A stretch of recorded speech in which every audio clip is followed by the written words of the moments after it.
When I think about the Zimmerman family, I just smile because what wonderful people, like many people in agriculture, but the Zimmermans have such a zest for life and for family and for the passion for producing food. And you look at the energy, the passion, and the science that they put into everything they do, you know, from a bell pepper to a tomato to a watermelon to a pumpkin, and I'm sure I'll miss many of the fine things that they produce. And when you think back, I first met the Zimmerman family. They primarily were customers of Hinkle's Prime Cut Angus and Kenny Hinkle and his family, and they've since become very good friends and customers of my family here at GardinerAngusRanch. And their thirst and their hunger for knowledge and their true passion for wanting to get it right. I just see them as a family that have truly been students of food production, and it's exciting to see them have success not only with their family farming operation, but how they've incorporated Angus genetics into this operation, and not just any old Angus genetics, the best Angus genetics for the traits of merit of any cattle in the world. When you see their farm, you see what they do, you can understand why they want to raise the quality of cattle they want to raise, because they have been, and Mark said they have been in the food business for so long, and they know all about supplying quantity, safe product that people enjoy and people want, and they do it in such a great way with the ground. They're great stewards of the ground, and the same way they are on their cattle. I mean, everything they do is first class. No shortcuts on labor. They work really, really hard, which is at times very rare in this industry or world, either one. So they're just great people, and their number one priority is growing a safe product and a good product. This is Mark Zimmerman. We're with Zimmerman's Produce in Circle Z Angus, and this is my brother Ivan and my brother David. We work together with my parents and his family. We do run registered cattle from Gardiner Angus and Hinkle's Prime Cut, and we're very excited and happy with the genetics. Started raising vegetables, trying to find a sideline where we can make a living off the farm without having to go out in the workplace. We had to make that we could be sustainable.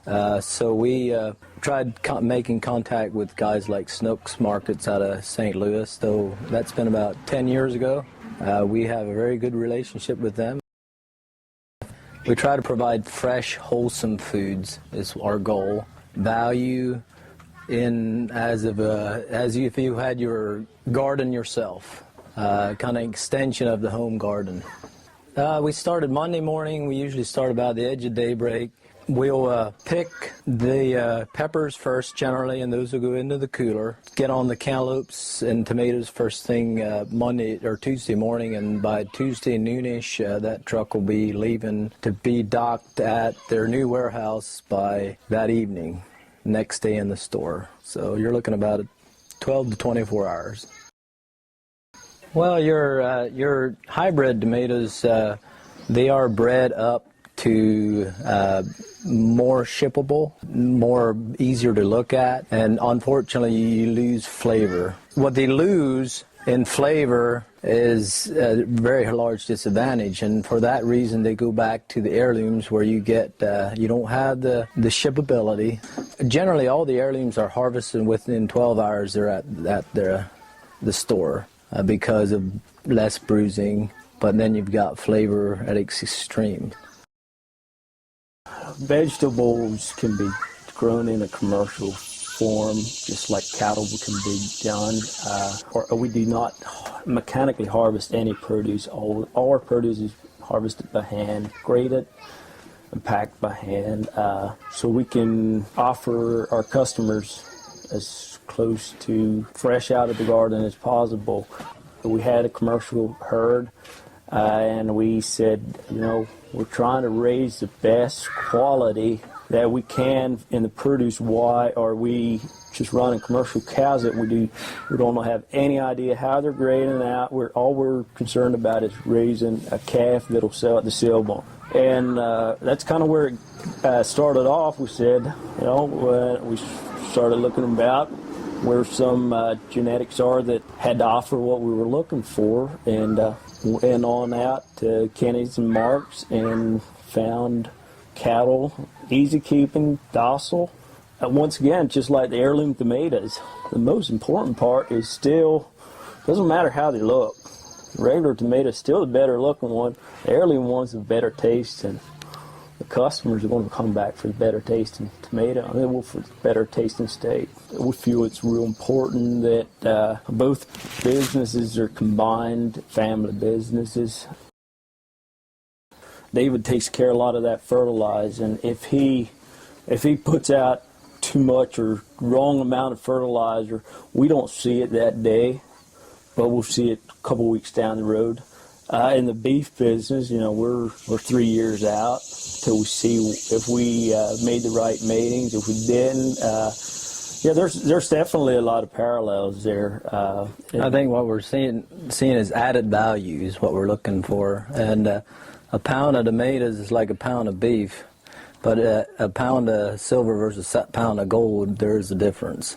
And I guess in the bell peppers and others, if we don't do it right on the fertilizing, we end up with a chopper pepper just discounted and all that. It's kind of the same thing in beef. If you don't do your lesson study, I mean, you're not just going to be going out there and just pulling a straw out of the tank and boy, you made the right mating there. You got our AI bred. It doesn't. That's not the answer. and produce and beef, one thing they got in common is you put in most of your work, most of your investment before you start seeing returns. I mean, you gotta get out there and gotta have a vision, or you will end up with a sorry herd or a very weedy produce patch. What's very interesting, when we started, we had bought local cows here, and we weren't happy with their performance whatsoever. And they were registered, but we did learn that day that registration papers really don't make a cow. Then we went to a sale, and lo and behold, this beautiful cow came through, and she had a Gardiner brand.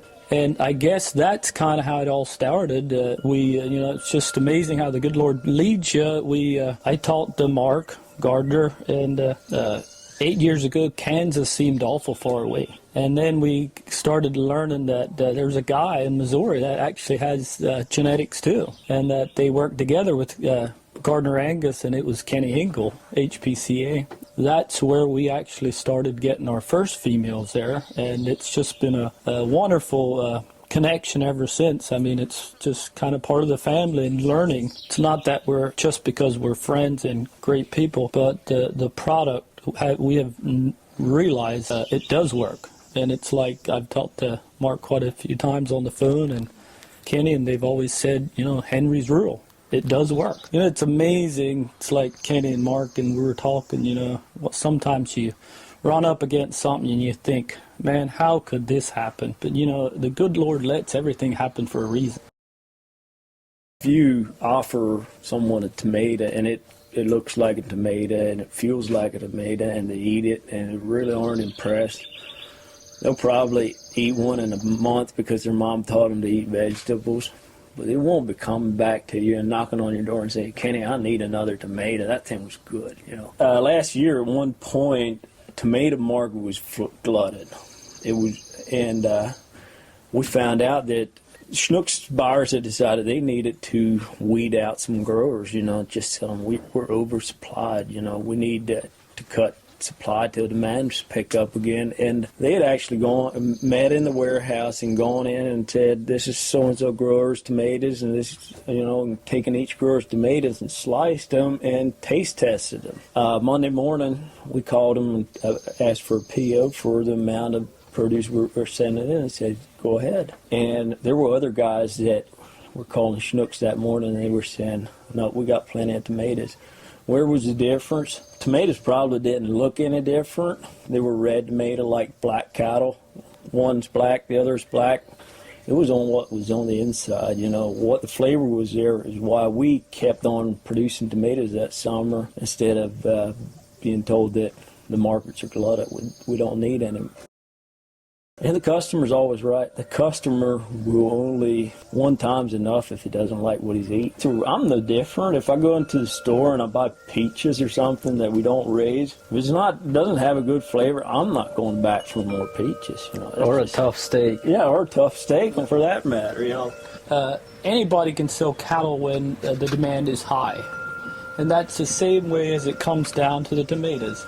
When the demand is a little off and everything's a little tight, quality does sell. It all falls back to customer service, your guarantee, and you stand behind your product. And we've seen that in the cattle business, and we've seen that in the vegetable business. If we don't give customer service, when everything gets tight and they can get it anywhere else, we won't have a phone call for them a while. And that's exactly what I've seen in how we've been used with Gardiner Angus and HPCA. It's easy to say this and that, I'll do this and I'll do that, but what really has been tough for people, and it always will be, is when it really comes down to having skin in the game and standing behind your product. We have seen Mark and Kenny doing an excellent job, and that is why we've been at the point where we've wanted a donor or something, and we kept on bidding because we knew we had wonderful people to help us get through the spots where we needed advice.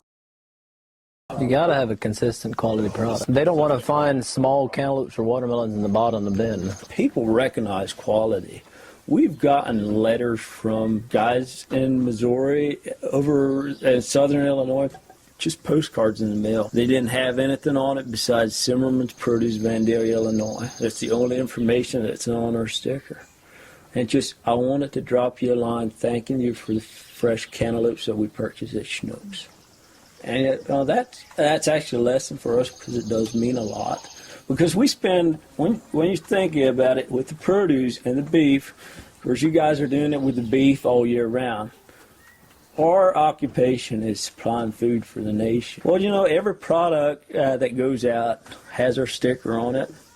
And I said, you know what? Every cow that goes out has a brand on it. And if we keep that motto, we eat what we grow what we eat, and think about it, when you're putting it in the box, do you want your kid eating this? It makes a difference. Or if you're just trying to fill a box and getting it on a shelf, you know. A lot of them are looking at producing a calf to get to the sale barn. I mean, that's a main point in a lot of guys. That's why there's a lot of...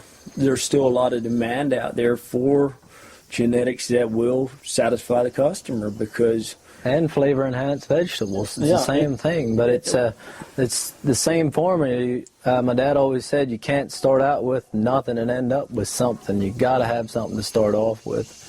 And that's why we try to focus on a good fertilizer plan. Having the basics there is going to get you a lot better chance of ending up with what you want in the end. And what a lot of people forget is, they're in this area especially, you know, when they go to pick a bull, to use a bull, was he good at, you know, the state fair, or did he do good at Denver, or, you know, if he did, yeah, I want him, you know. What they don't realize, this marbling is for real. I mean, it is for real, and we've had, over the years, we had some pretty interesting conversations with people that work through here, and they'd like to say that value-added cattle are hard keepers. That is, you know, there is this yell out there that people that do have lower number cattle like to hang their hat on, and they, you know, that's the first thing they do is when they scan your cattle and they look at them, they're like, man, it's an awful good heifer, but I bet you got to push her hard. And that is actually not the case. You know, I'm sure there's plenty out there that can be like that, but with the Gardiner genetics that we've had and Hinkle's prime cut, you know, every animal's different, but we've not found that one bit as being true. And, it's always what the media says. That's some people listen to the media and what they think and what the book says and that. And that's a real big joy to us because numbers do mean something to us. We are very concerned about that. To have cattle that last, and you could see today that we do not baby our cattle. I mean, they're out and they're just like us. They're out there every day and they got to work for a living. There's no free rides.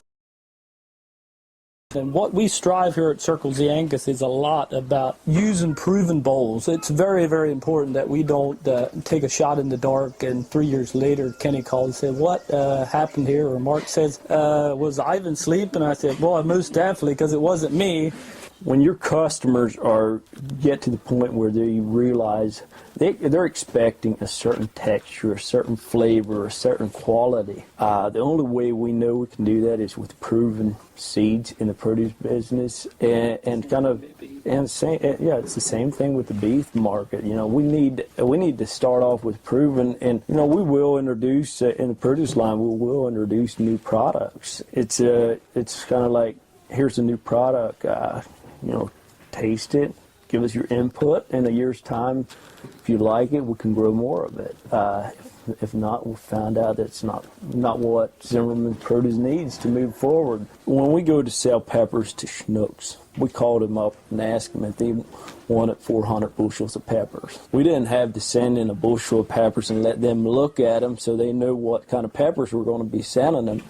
They knew it was going to be the same kind of pepper they got in 2014, 2013, all the way back. It was still the same kind of quality pepper. They knew our quality hadn't changed. If the variety had changed and the quality was still the same, they wouldn't have a problem with it. But it kind of speaks for itself. They can find those 400 peppers easily anywhere on the market at all times. Why are they choosing our product over what they can get off the market? Quite obviously, they're getting customer feedback. Honestly, I don't think you've got to work to sell a quality product. It kind of sells itself. As time goes on, you always need to move forward. I mean, we can't just sit where we're at, or we'll lose.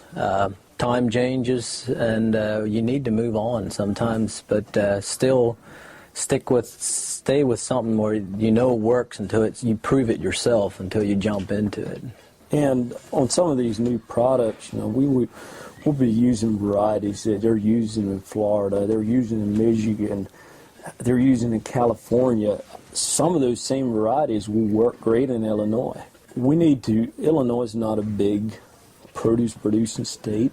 It's not a big beef producing state as far as cow-calf pairs. So we need to find products, genetic lines, plant lineages that work well in Illinois. And that's kind of what we did with both of them, in the produce and the beef, is find something in the produce that had to handle wet weather in the spring, hot summer days. And in the beef line, it had to be something that handled a lot of heat. We can have some nasty cold winter weather, but and also handle fescue. The genetics we found did a great job of that, and it's the same in the produce business. We need to find, just because it works down in Florida or in Michigan doesn't mean it's going to work in Illinois. One thing that has been very comforting to us here, there's always this scream of semen salesmen coming around. And have you heard this? Have you heard that? Yeah, we probably did. And that I was once told by a real good friend, if you have a plan, please stick with it. And that's what we've been trying to do, and we have found it very rewarding because we're slow learners. Maybe we don't jump if we see a new bull.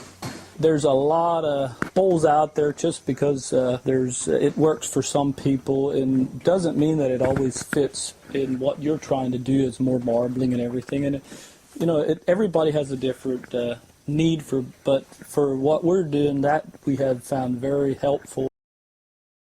But they deal with Schnucks grocery stores in St. Louis.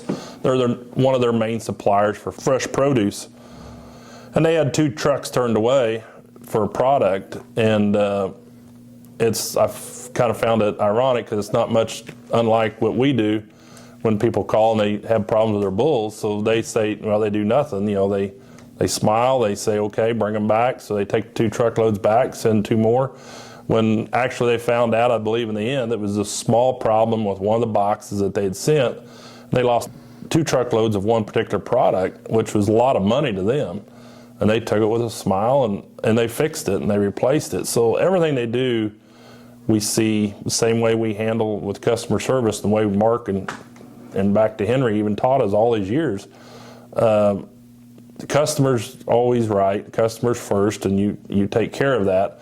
And they do it the same way on the quality side. They are real adamant about putting out a quality product, and they've just carried that over to their Angus genetics. I mean, they have almost instantaneous response from their customer with the Schnucks, and you know, just like Kenny does and like we do, if there's a problem, they take care of it. But sometimes we have a time lag with our problems, and so they have almost a real-time communication if there is an issue. And like Kenny said, they do what's right. They use the golden rule. They take care of it. Yes, sir, that's not a problem. We'll take care of it. And I think many of us in any business, we hear verbiage to that, but we also know that that's rare when people do that. And so I think that's what has drawn Kenny's family and my family to appreciate another family that is so committed to their customers' success. It is so important that their customers succeed. You know, the analogy between Hinkle's Prime Cut Angus and Gar, if you guys don't make it, we're not going to either. We get that. Much like the Hinkle family and the Gardiner family and the family of our customers, we want you to succeed. We want you to be excited about it. We want to share that success with others so they can have that too.